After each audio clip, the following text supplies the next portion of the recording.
Hey guys, thanks for tuning in today. Today I wanted to tackle some things that you could do to help decrease some of that pain that you're getting at the lower part of your squat. We're going to go over 3 simple things, and what this will do is kind of help opening up our hips and also connecting our core muscles to this new available hip range of motion to help decrease some of that strain on our back as we get all the way down to that range of motion. So whether it's you're going down to pick something up, whether it's you're squatting heavy weight on your back, we want to kind of give you these things, and these things can help with either one of those positions. Okay, so let's get into it.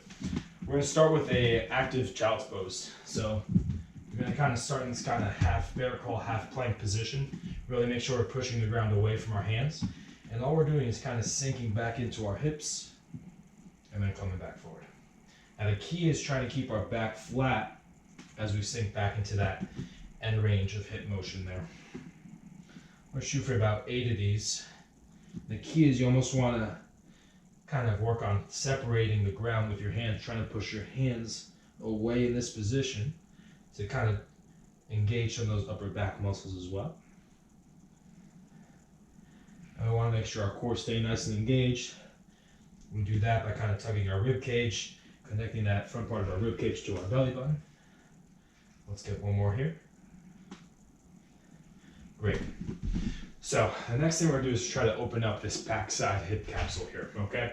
The key is if you're doing this right, you should feel tension in the back part of your hip. So the setup is we're going to bring the left knee towards midline, tuck it under the right leg, shift our weight, about 75 to 80% of our weight to the side, and then sink back. And right away, that pops up in the backside of that hip for me.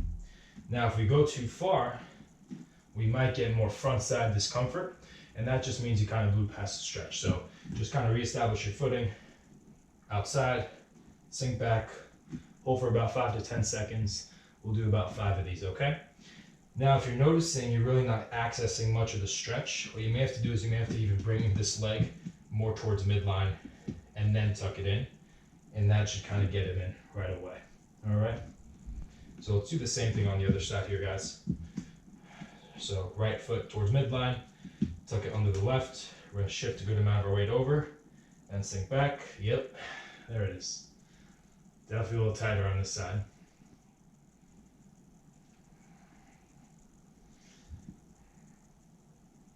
Good. I know a lot of people, like to warm up with their squat, which is kind of going into it with lighter weight. But this is a way to really facilitate that and kind of complement that well. So you're feeling less pain and you're feeling a little smoother with that squatting type motion. We'll get about one more here, guys. I need to do more of these too. Great. So last thing we're going to do is kind of stay in this quadruped bear crawl position, and we're going to work on engaging our core a little bit more with some stability. So I want you trying to go on all fours, knees off the ground. What I would like is trying to march the hip up, and as you do that, you are tapping it with your opposite hand. All right, so you're almost in this position here.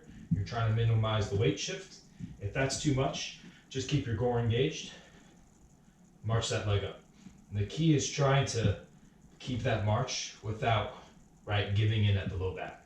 You want to keep that low back nice and flat as you do that.